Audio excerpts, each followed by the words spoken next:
in Taunton. Other elected members and officers may be physically or remotely in the meeting and will speak on specific agenda items or observe. This meeting is being broadcast and therefore other members of the public and partners can observe remotely. If you are online, please use the meeting chat function only for purposes of the meeting, primarily to indicate that you wish to speak, and please only speak at my invitation. I prefer the hands up function to be used for that though. And can you say your name for me speaking, and please turn off any microphones and cameras when not speaking. It affects the smooth running of the meeting. Thank you very much. Public question time. Do we have any public questions? There being no public questions, we move on to the substantive item of this extraordinary meeting, which is delivering economic growth via the Gravity Enterprise Zone. As you know, this has been in the media recently, and I think we all know this is brilliant news for Somerset, its economy in the future. It's been a long time coming. I certainly remember having conversations back in the 1990s with a friend of mine who I used to play cricket with about the long-term future of that site. He was a senior board with the company that ran an ordnance factory that escapes me at the moment. At the time, I know there's been a massive amount of work done over the years with both Somerset County Council, Sedgemoor District Council, and now Somerset Council. I think this is an example of a relay race in a way, that the baton's been held and passed on, and each leg of the race has been equally important in that journey. And I'm glad that we're just at the stages of getting this literally over the line in that regard. It is game changing in terms of Somerset. It gives us an opportunity to be right at the heart where we want to be at the UK's clean green energy industry and our drive to net zero.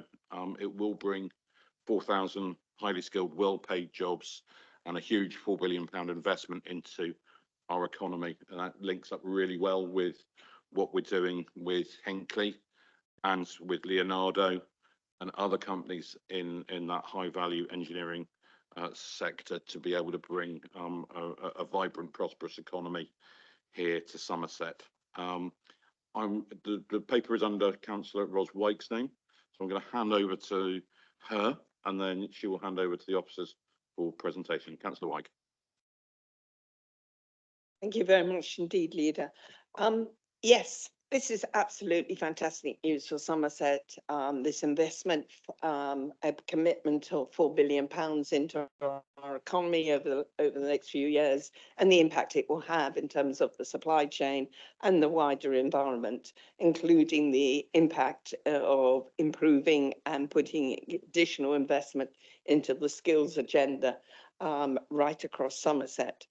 I think one thing I would like to comment on particularly is that the site has not been used since 2008, and now we've got work coming back to that one.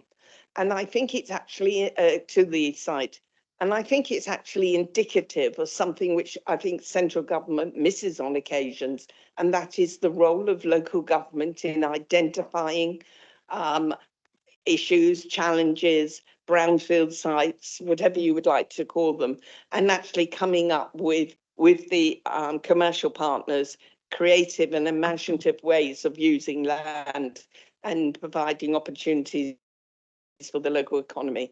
I think we should never underestimate the role of local government in these sort of positions, and this has been both a district and a county council, and now a Somerset Council project.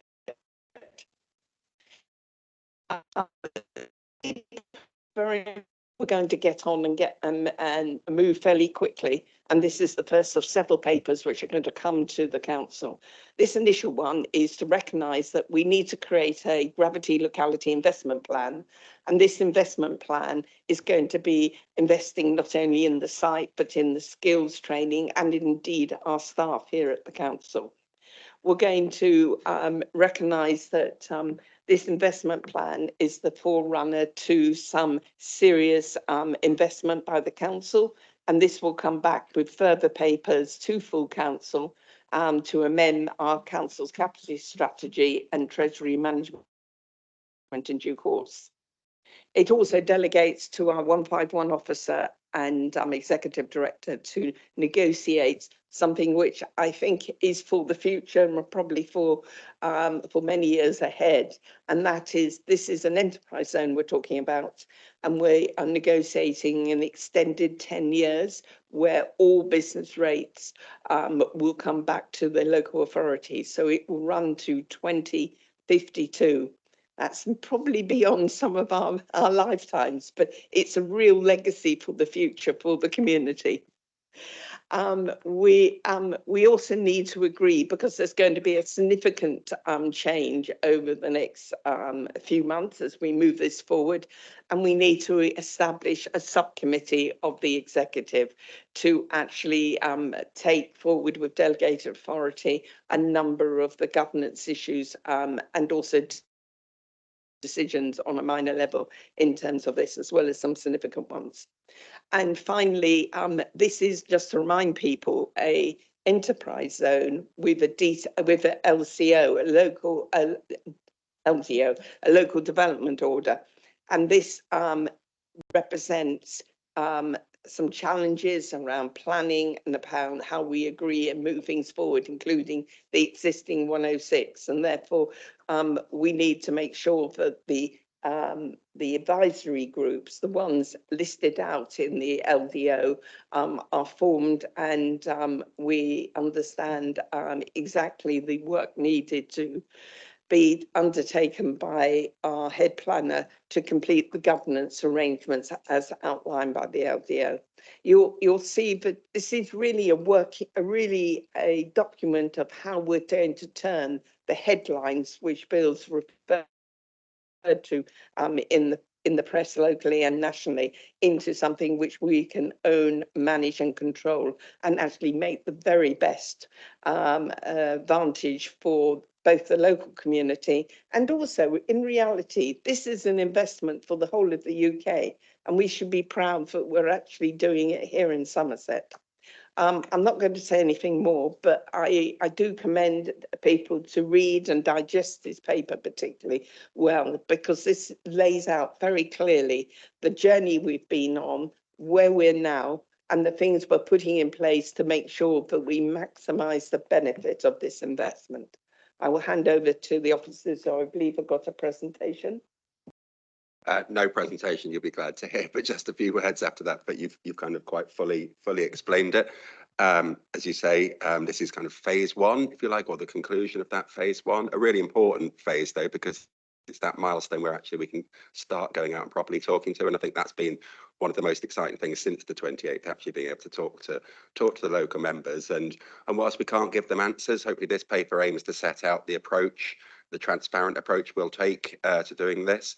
And clearly a lot of the paper focuses on, you know, as you say, the relay race. This has been a long time coming, and our financial context has changed substantially.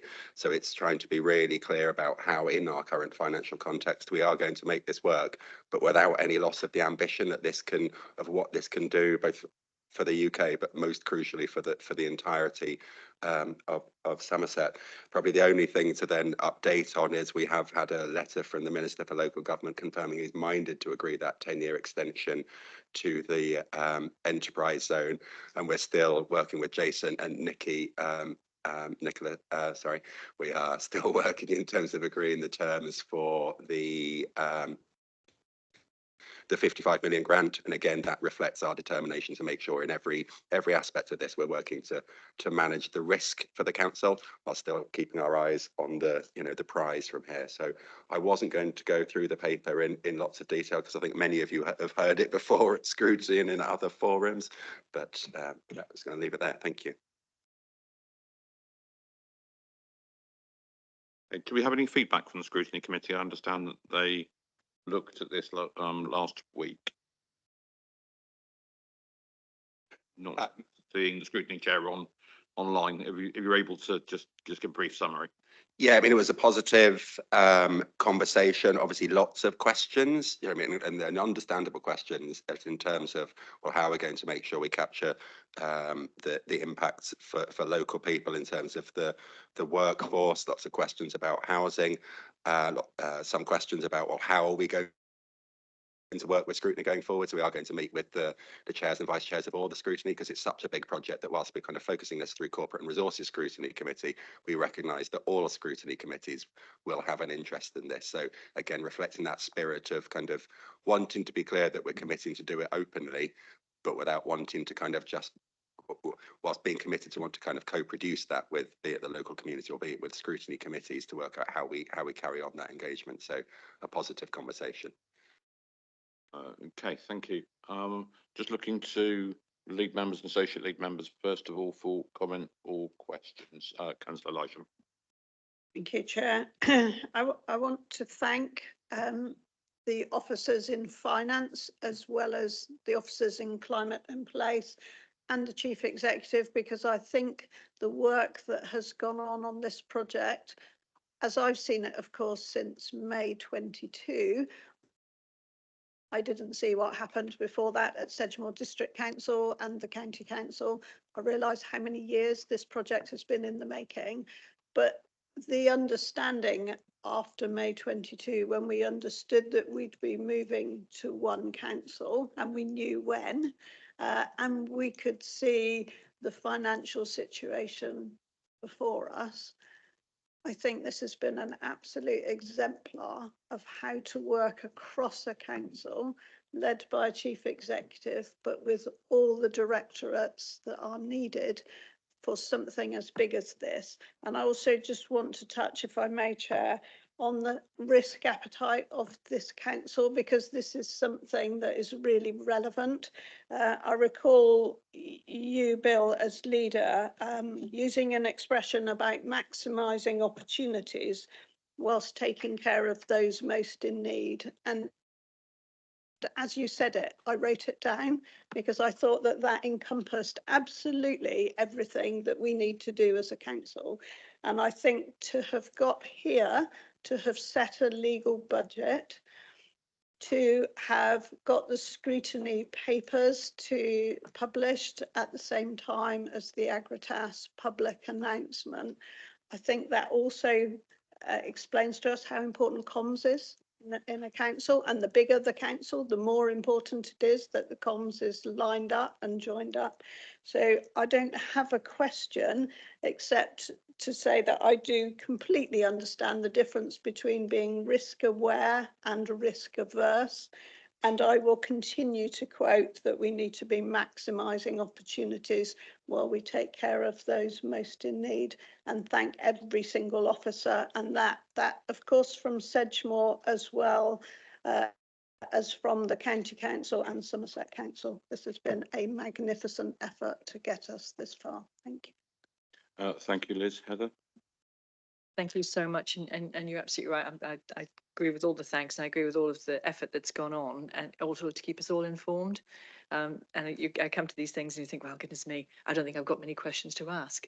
But I've been reflecting on this opportunity because I come from an old pit village up in the northeast, from Washington Town and Weir, and you'll know it. Well, you'll know of it invisibly because it's the home of Nissan's, they call it Sunderland plant. We get very bristly about that. It's in Washington, the old Washington Aerodrome. But the reason I'm thinking about this is that that's been in place for an awfully long time. And my business, I put up temporary buildings in my spare time. I don't, my guys do. And I've been up there visiting various of the industries. And what I noticed, because I've not lived in the northeast for an awfully long time, but when I've gone back there, it has changed the way people talk and the way people live up there, which is really good. So from having a place where you might be lucky to get a job in the DHSS when it used to be there, or you might have to go and, then call centres came in and all this.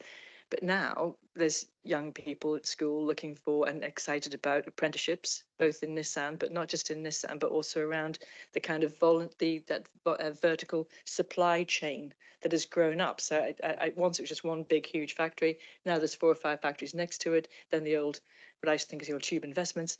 There's an industrial park just inside that's got another 4 or 5 businesses feeding that industry, and so it has changed people in my old hometown. So I'm kind of optimistic. I mean, that's 20 years down the line, but I'm optimistic that this could do the same kind of thing. So thinking from my kind of portfolio and from thinking about inequalities and differences and all those discrepancies we have in our communities, this could be over time massively helpful. So it's not just this one thing now.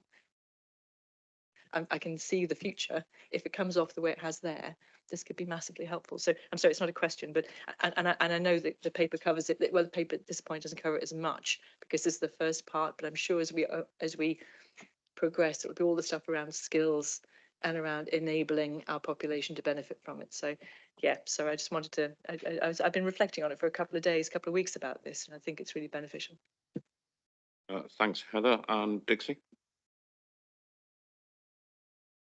Thank you. Yes, I won't go over the same ground, but I welcome this. Obviously, in terms of renewable energy, it's kind of massive. Completely acknowledge Liz's points that it's like we are here at the point where it's become live, but it's been a very long project with kind of predecessor councils being involved. I think some of the things that have been aired at scrutiny have also been aired by us in discussion, things like impact on local housing around Bridgewater, which has been heavily impacted by Hinckley, the need for joined up skills and training. But I think two things. I think we've learned a lot from the Hinckley experience, and we have got measures in place to kind of manage that. And I think Councillor Wyke as well has in past discussions reminded us that this isn't another Hinckley because of the geography. It's quite near the M5. The actual building won't take forever. It will be done, and then it will be about the employment. And it's also it's kind of less of a monolithic enterprise because there will be other businesses on that site. So I think we need to kind of be mindful of that this is a different project. My question is about the governance, which looks very carefully thought through in terms of making sure that all stakeholders have a say. And my question is really around the advisory groups and how they kind of join up with the other decision-making governance group. So for example, I'm thinking the Transport and Infrastructure Management Group, would the portfolio holder for transport be sitting on that in order to not drive things, but to listen, and ditto the environmental and social value group. So just about how those kind of come together, so we're all speaking the same language and hearing everybody's ideas. And also there's that stuff about what is possible as well that officers often know, but non-officers don't. Thank you. So very happy to answer that latter point, and by starting my answer, I'll mention that the governance of the project needs to be developed further. So that's part of this is an initial paper about the decisions of principle. We need to bring further detail to you. I think governance is one of the important parts of that second stage. That those two groups particularly relate to the implementation of the local development order. So that's the planning framework under which most planning decisions relating to the delivery will happen. They are effectively technical groups for scrutinising the compliance of the development proposals as they come forward with the adopted local development order. So professionals from the council and from other agencies just providing that assurance to the planning process that the development proposals are consistent with what's been agreed thus far. So it's more of a technical and professional input at that stage. I think your point talks to a need for the governance as a whole, including the executive subcommittee, where portfolios relevant across the council will come into the kind of not just the decision making, but the driving of the project. We'll have that kind of joined up input to make sure that we're maximising the opportunity and taking the project where we want it to get to. So I'm slightly making a distinction between the technical groups overseeing the LDO compliance and the strategy and the vision for the site. Thank you. And if I slightly add to that, I think it is having looked at the Hinckley process and the governance, I think one of the strengths of having a unitary council is we can bring together the advisory groups to advise a clear governance structure that we've actually got that authority. And it was always difficult with Hinckley, with working with the district council and the county council. Not that, you know, any disrespect to the previous system, but it just felt clunky as to, it was too easy to pass responsibility. And well, although it's a subcommittee of 4 people, I would very much hope that local members and the surrounding town and parish councils fully engage with that process, so that we can make sure that all the local impacts are mitigated as much as they can be, and we work in partnership with Agritas and with the whoever takes on the remaining gravity plots. So I think it's really important that that local aspect is fully recognised and that engagement takes place. I've got Ros next. Yes, and just as a follow-up to that, we do anticipate having community forum,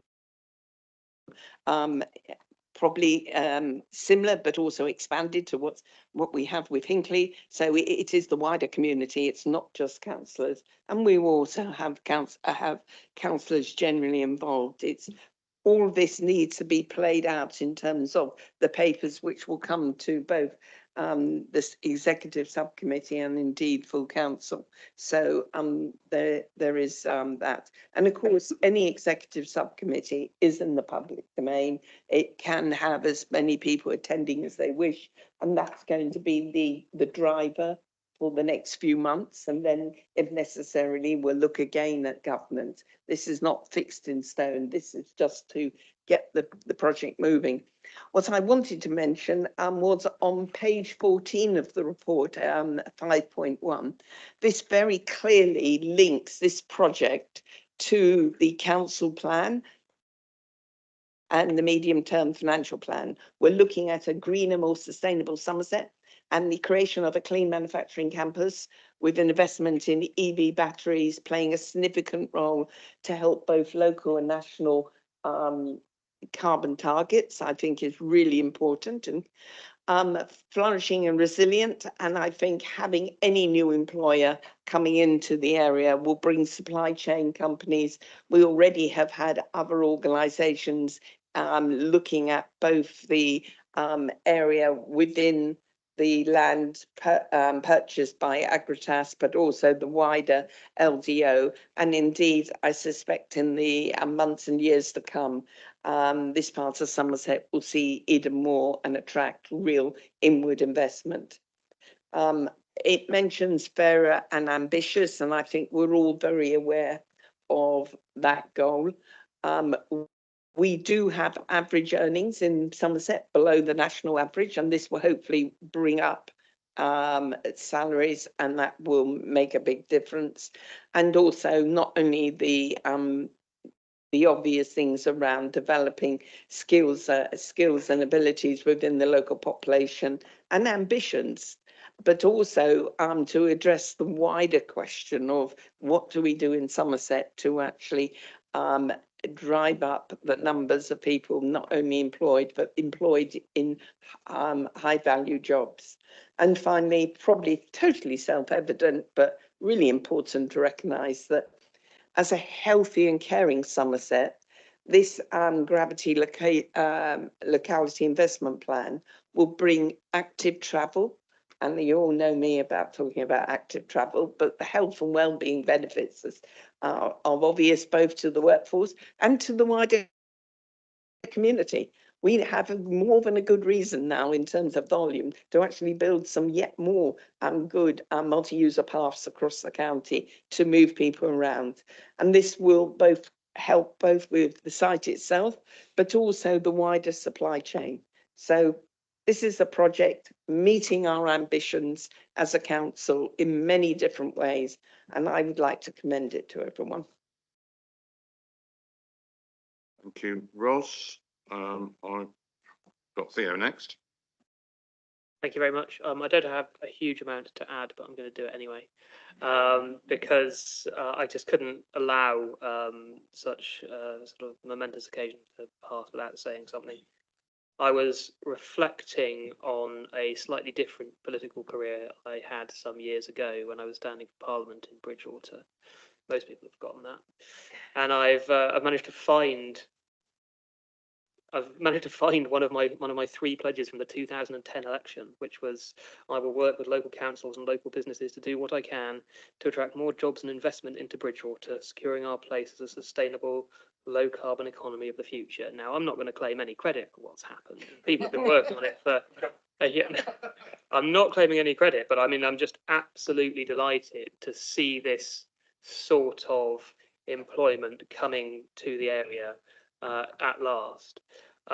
It was a struggle for me personally to come back to Somerset, to, make a living here, because we don't, as has been alluded to, we don't have a lot of the employment that enables young people who grew up in our county to stay here. I've got 3 young children, and I can see a future for them in Somerset if they want it. And I just couldn't be happier to see this investment of this type in Somerset. I want to say an enormous thanks to everyone who's been involved in delivering this for our communities. And as Ros has pointed out, this is going to go to 2052, the enterprise zone. It's possible that some people won't make it to 2052. I certainly hope I will. I'll be 1 year into claiming my state pension. Yeah, I wouldn't bank on that. No. Any more than I would bank on your victory in 2010. I seem to remember I won a bet off you at the time. Sarah. Yes, thank you. And like everybody else, I do want to celebrate the longevity of this project coming to fruition. I think one thing I've learned as a councillor is that what you're doing now may not happen for quite a long time in the future, and you are laying down things that are going to happen probably well after you're no longer involved. So the fact that this is happening now is a tribute to everybody who's been involved over a very long period of time. I know Mandy will want to say that, and I want to say it too. So thank you to everybody who has been involved in it. My point, which you might expect to make, is this. I don't know whether, because I don't really quite understand how local development orders work, I don't know whether there'll be Section 106 agreement, but we would like to have presumably a local employment clause or similar in it. I'm just flagging that up to my colleagues over there. And also, we'd like to do something about care leavers employment and other young people seeking employment, including those with disabilities. I'd just like to, again, flag that up. It's not specifically mentioned. We've got lots of good ambitions, which Ros has just gone through, but just bear that in mind, that this is an opportunity, if there are good public transport links, which we're hoping, and so forth. I do think there's an opportunity here to flag up that we've got people seeking employment, particularly care leavers, who we could help in a project like this, and you need to flag that up in the documentation, otherwise they probably won't do it. That's my point. I think we've learned a lot from Hinckley, and I do hope that there will be a lot of mitigation and help for the local community, as we've had with Hinckley, which has, I mean, it's a huge amount of money for Hinckley, but there's certainly an opportunity here to do good stuff for people who live nearby and for people who can benefit from this. And I just want that to be a golden thread running through what you do. Thank you very much. Thank you. Paul, would you like to come back on those points about the potential to deliver local jobs? Very happy to, and to cover the point specifically, first of all, in terms of the local development order, it requires investors in the site to develop a skills charter and to enter into local labour agreements with the specific objectives in both cases of exactly as you've said, to ensure that local employment benefit is achieved. And we will be working with Agritas through the LDO process to make sure that those 2 elements are covered fully in their plans. I think over and above that, the investment plan as well will have a significant focus on local employment opportunity, making sure that we develop the skills infrastructure for the site so that local people can benefit. And our focus, both in terms of the Agritas investment and in terms of the wider economy of the area as well, where of course we have a high kind of proportion of people in employment already, will be about widening participation in the labour market. It's quite a technical way of saying that there are groups who are perhaps marginal to the current labour market, we need to support them so that they are able to take both direct opportunities, but also, backfilling people moving into the Agritas workforce, creating opportunities elsewhere in the local economy as well. So be it the LDO processes and requirements, the investment plan, or a wider effort, absolutely focused on those points. Thank you. You can tell them we'll be watching.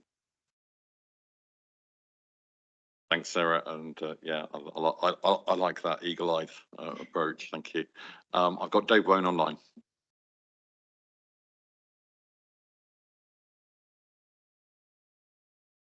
Sorry, yeah. I just wanted to add my thanks to all of the officers and members, both in this administration and it's worth noting at the former Sedgemoor District Council, for their work to land this major opportunity for Somerset. As somebody new to local government in May 22 and as associate lead member, I feel thrilled and privileged to have been able to help in some small way a bunch of very, very experienced professionals on the work behind the scenes within the context and background of our immediate financial challenges.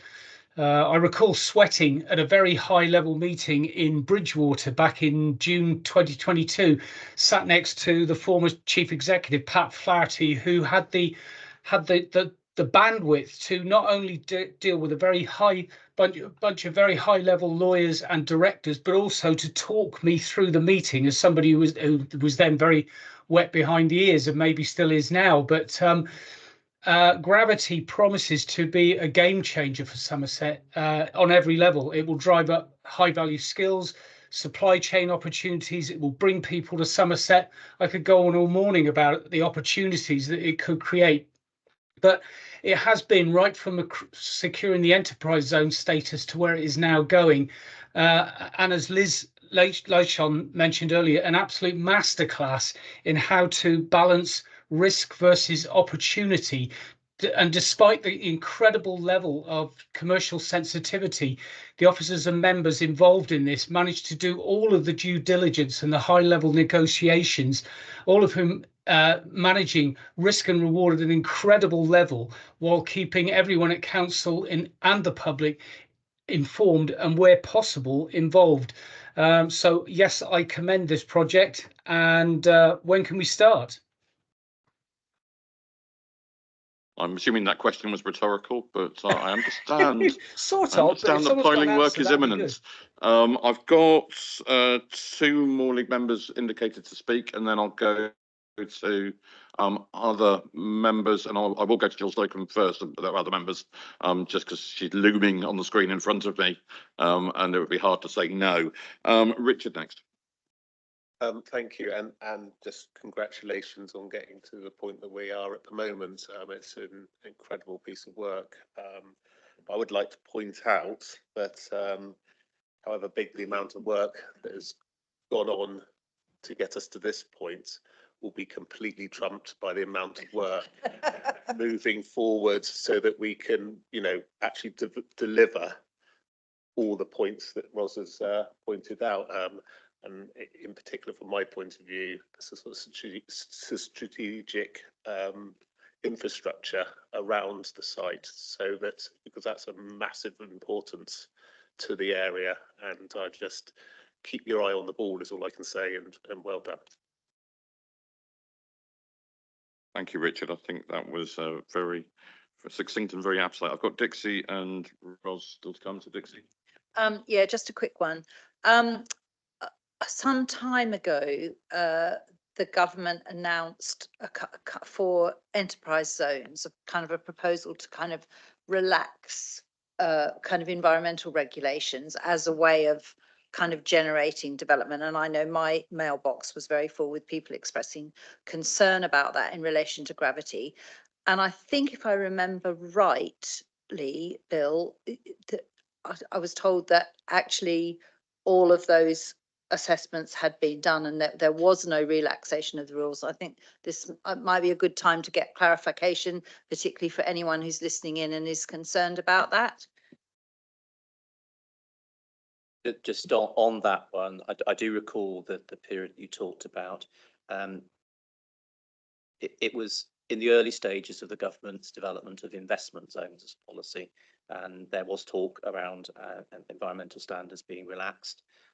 Investment zones are a different policy area of government to enterprise zones, so that the issue there doesn't apply in this instance.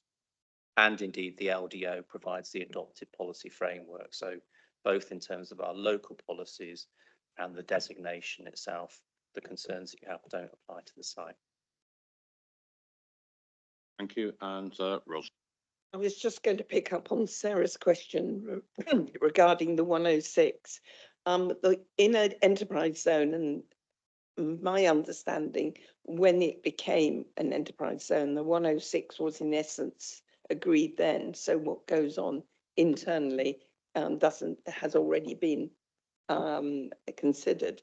However, within the wider area, as we see, and we know that there's going to be housing, and that will have a 106 related to it, and a number of other opportunities. There will be 106s, as I suspect it becomes a honeypot for other organisations to come into that area. So planning, unless Paul, I've got it wrong, the 106 is not relevant to an LDO. It's already there. So does Ros have it wrong, Paul? No, Ros is absolutely correct. Well, that's a relief. Thank you. So that's all the lead members and associate lead members I had indicating. So I'm now going to go to Jill Slocum online. And for those of you who don't know, Jill was, of course, the portfolio at Sedgemoor District Council when the baton was in other hands. So thank you for your time with holding the baton. It's I think all the people of Somerset will hugely appreciate all the work that's been done by our Sedgemoor predecessors. Thank you. Thank you very much, Bill, for saying that. You've always very kind words. I feel I was there at the conception, and but I would like to pay good respects to the late Anne Fraser, who was the previous portfolio holder before me, and she taught me a lot, and I learned a lot. Can I just say, as obviously as the deputy leader of Sedgemoor, it's made it more palatable today, Bill, by having you there, the Sedgemoor boy. Because it's definitely made that much better for us. We worked really hard, as you know, Duncan McGinty, hours with Duncan McGinty. But the one thing I would like to say is that you have the most excellent, experienced officer. And I'm not supposed to, on your report, the young lady who is nothing, what she doesn't know isn't worth knowing. She knows everything. And I'm so pleased that she's gone ahead with working with you on this, because she has been amazing. I think we did work exceptionally hard, long hours. I chaired the Gravity Board, and it was fascinating. I think we've handed this over to some extent as oven ready. You'll love that expression, and all the issues and all the things that I think we worked up. So I think this is going to be an easy ride for you, Bill. But there you go, you know. But I just would like to say seriously that many of us have experience on this, and I think by working together, if we can be of any help. I've always said this to everyone. We are one team now, and we need to make sure that we go together for the people of Somerset to make Somerset grow in the best possible way it can. And this is a fantastic, it is a memorable day today. And but like I said, having you there, Bill, does make it that much easier for us. So thank you very much from old Sedgemoor. Thank you. Thank you, Jill. It was always a pleasure. I'm not sure whether it was oven ready or it felt more like ready, steady, cook. However, we've indeed we've got there, and I think it's something that's been worked on, you know, obviously cross party over many years. And thanks for remembering the role of Anne Fraser, which I should have correctly mentioned in my preamble as well, who was my ward colleague and good friend, in spite of, no, I was about to say in spite of wearing a different colour, No. but you know, we worked together closely on many local issues and on the general prosperity of Sedgemoor. So I do appreciate your kind words. I think Paul, you wanted to come in on a point, is that right? Or was it Mickey? I can't remember. It was one of you. It was me. Waved. It was just, I wasn't going to embarrass Kinga again, but definitely echo what Jill has said. But just whilst she referenced kind of one team, I thought it was important that we note that, you know, this has been a partnership between the local authorities collectively and the private sector, so the role that this is Gravity have played and continue to play, and an absolutely crucial partner in this, and also referencing the role of the LEP as well in terms of the history there. I just think it's important we recognise that without all of those contributions, no one will be here today. So. Yeah, just to reassure you, Jill, online Kinga was suitably embarrassed by the comments that you made towards her, but unfortunately we didn't have a camera on her for you to share that moment. So there we go. I've got Mandy and then Claire. So Mandy, please. Thank you very much, Chair. Just to add, really, and firstly, the thanks. Obviously, there's a very long list. We've heard a few today. Anne Fraser, who was absolutely there right at the start, to Jill Slocum, who we've heard from online, Duncan McGinty, the previous leader of Sedgemoor, Mark Healy, who's still very close to the project, and of course, Doug Bamsey and Pat Flaherty. So I think no project like this doesn't come together without a huge amount of work and a number of years behind the scenes, and it has been a lot of years, but I'm really pleased that all that work has come to a great outcome. So often you put in a huge amount of work and you don't get that outcome, so it's really positive it's moving forward. Jill was there for the conception. Let's hope she's there for the birth as well, which would be great. But I think for me, there are huge opportunities here for our young people. And I think often in Somerset, our young people do not get that vision of what is possible. A lot of industry you don't have here in Somerset. So I think it's great that it's an emerging industry.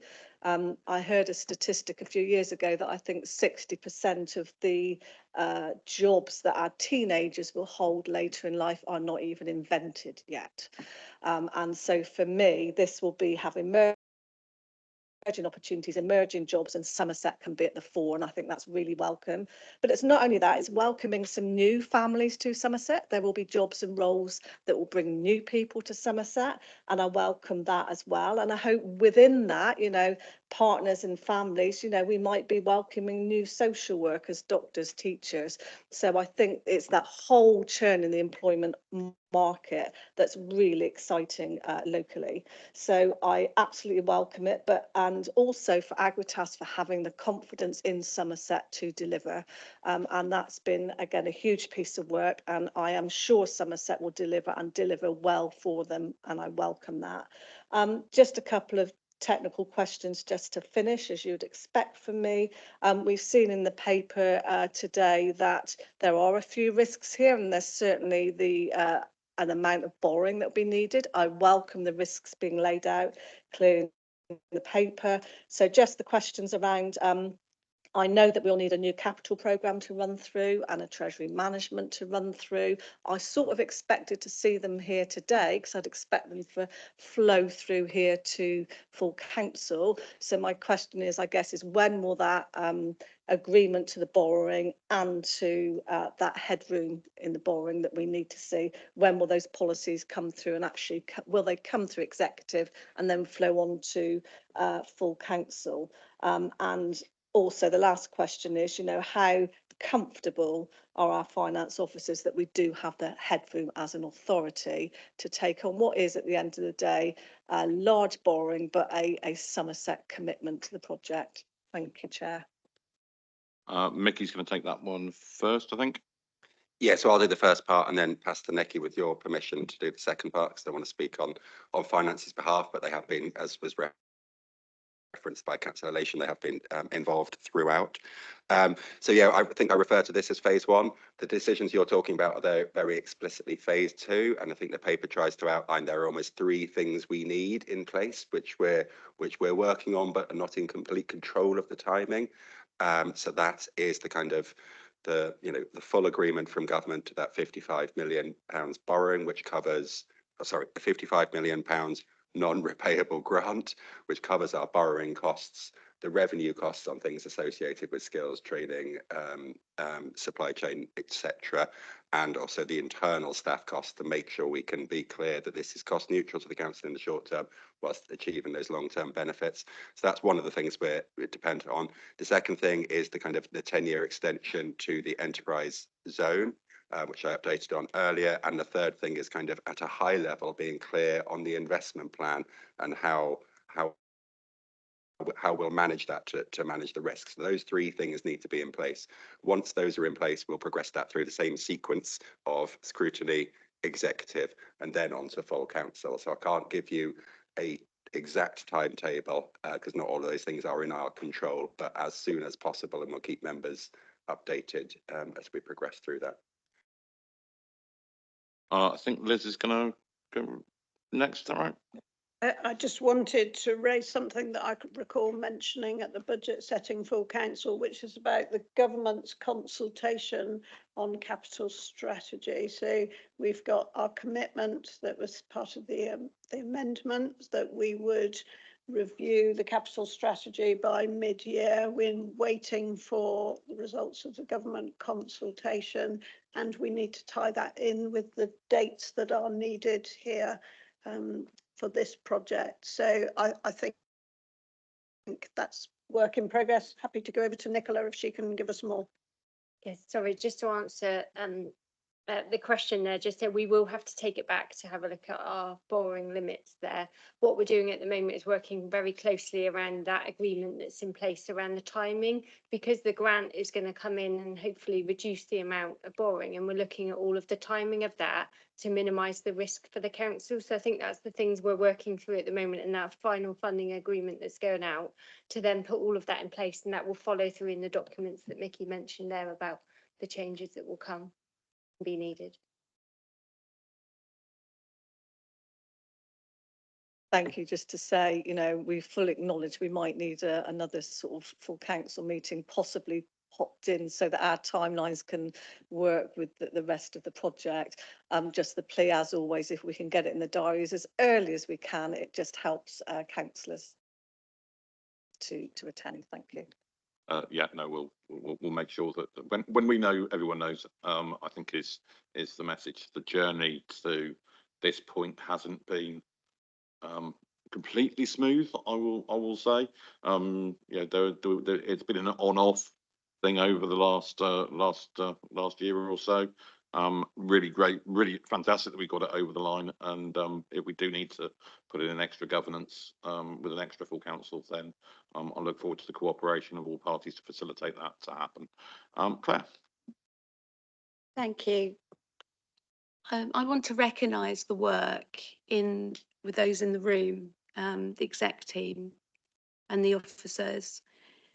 When we think about the timing and how with the budget challenges and the fact that there are 10 sets of accounts in a year that have to be produced.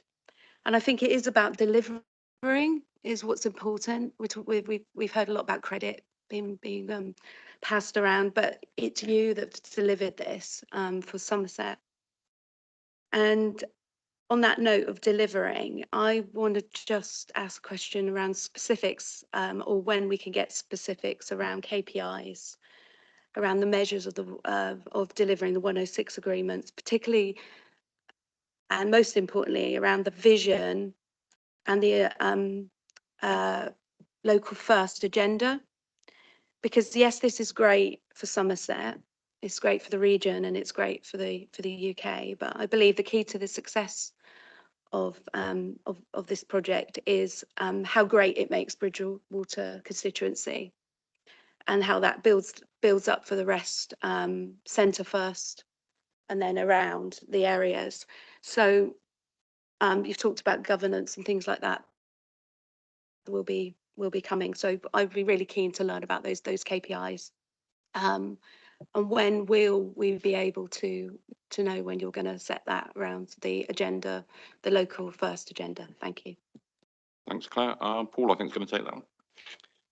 I'm interested in the phrase local first. That's a helpful principle to kind of embed in things, isn't it? In terms of the KPIs point there, the investment plan, to be a meaningful plan, will need to have those KPIs attached to the different strands of it. So as we bring forward the detail of that investment plan, we'll be capturing that part of the process. The executive subcommittee, of course, as well, will be the mechanism that we kind of strategically manage the project from the council's perspective. So we will use that to kind of oversee progress against those KPIs and indeed to review the direction of those as well, whether we need to kind of be resetting as inevitably the project evolves and consider the implications of that, so that the subcommittee plays that live role in oversight of the management of the project as well. I was just to quickly add, the numbers and the measures that are tangible would be really great to see those, and then to see how we're getting on with the progress of those, and then to keep coming back, and then for that to be communicated to the local communities particularly. Thank you. Yeah, thank you. What really struck me with the meetings that we've had with Agritas has been their commitment to the local area and wanting to engage in that process. The words are there, and the role is of the executive subcommittee is making sure that that exceeds expectations if possible, because I really do want this to land as well in the community as it possibly can do. I'm not seeing any other contributions. Ros, was there anything further you wanted to say in response to? I'll just, if I may, just say two things. This is an investment for the wide Somerset community, as well as the immediate villages around the site, and indeed Bridgewater. And therefore, we're going to be working right across the patch. And without any doubt, you'll see progress coming through the executive subcommittee. But we're going to have to do this at pace to get it on the books, because unlike Hinckley, these buildings of Agritas will not take the number of years that Hinckley has taken to deliver. I think I could almost put money on that one, but joking aside, I do think that we now need to get on with this with pace to actually meet the expectations of our partner in Agritas. Thank you. I think I did several media interviews in very short succession. I think in every one I said from Cheddar to Chard, from Porlock to Frome, this is outstanding news for Somerset, and I'm delighted to go over to Yeovil now for Councillor Tony Locke, who's just popped his hand up. Hiya, Tony. Yeah, good morning, Bill. Rosa actually beat me to it. I was saying we must not over-focus on the local. We do represent the whole of Somerset, as you would expect me to say, living, and as many of the other councillors who are from the outreaches, West Somerset, Frome, Bruton and all that area up in the Mendips, we have to cater for all, and it's a fantastic project. As I sit on the scrutiny meeting which was held last week, and we asked for through the chair, Bob, that regular reports brought back. It's imperative that everyone works together, and that we do not, I particularly mentioned myself about micromanaging things, everything which is local. We must keep that broader picture going. Yes, the site is local, it's on the M5, it's in an ideal situation, but we do represent the whole of Somerset, and we have to see that benefits are for all, because people from all over Somerset are possibly going to work at this site, and that must not be forgotten. Thank you, Bill. Yeah, no worries, Tony. I think that point has been well made, and you're absolutely spot on. How it lands locally and how it benefits the whole county is what we need to keep an eye on. I'm really grateful for the role of scrutiny in making sure that we do that, and we look forward to very positive news about investment in Yeovil, hopefully, in the term of this administration as well, of course. I've also got Jill wants to come back. Oh, that's a treat. Hi, Jill. Oh, Bill, you are so kind to me. I got to say, Bill, Bill, as the local girl, hope you won't mind that, Tony. We are going to bask today in a bit of glory. I'm sorry. We are going to bask in it, and we're going to enjoy it. So sorry. It will, of course, get out to Somerset. But what I wanted to say, Bill, and you would expect me to say this, I wanted to also thank our MP. I know you work very close with, and it's and I think Ian Little Granger worked tremendously hard with this project as well. And of course, I'd forgotten our local members, obviously Saria, Ajula and Mark Healy, because they are key. As ward members, it's always very, very key that our ward members are never forgotten. So sorry, thank you for allowing me to come back, Bill. I'm glad you're still smiling, because we are. Thank you. Thank you, Jill, and it's good to have everyone positive with this. You know, it is. I think it's great that we've got everybody on board in that way. I don't want it to end up like an Oscar ceremony acceptance speech, if that's okay, because as any success has many parents. Failure is often an orphan or possibly a single parent. I'm not quite sure. Lee. I came very close then, Bill, to having to agree with Councillor Slocum, but in instance I will vary a little bit. And as you've rightly indicated, this is a wonderful opportunity for the whole of Somerset. Lots of people work very hard in different ways to get this over the line. So I think it's important that we make the issue that it's a cross-party celebration and just include it that way, Bill. Thank you so much. Yeah, I don't think there's any difficulty. I think the relay race analogy I used earlier, I think is probably the one that I would use. That I think it has been handed from council to council as well, and that is because of cross-party collaboration, but it's also because of the continuity we've had with some outstanding officers.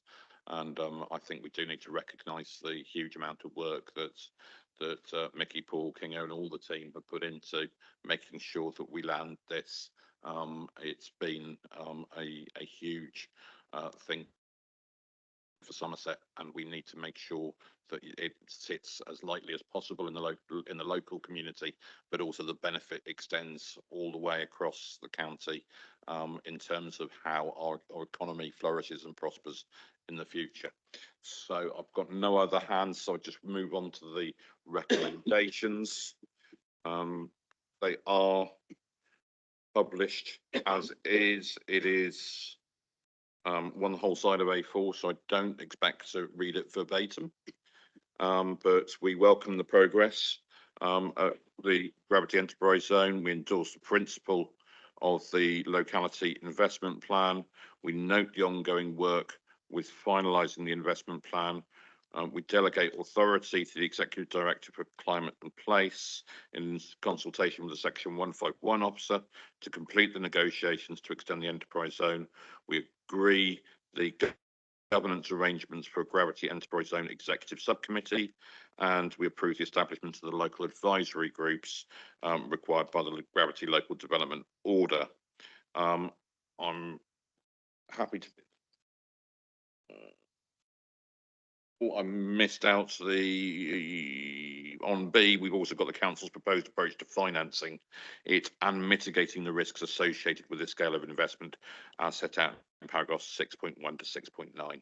I think that's highlighted the key points in the recommendation without it having to be a public reading of the recommendation.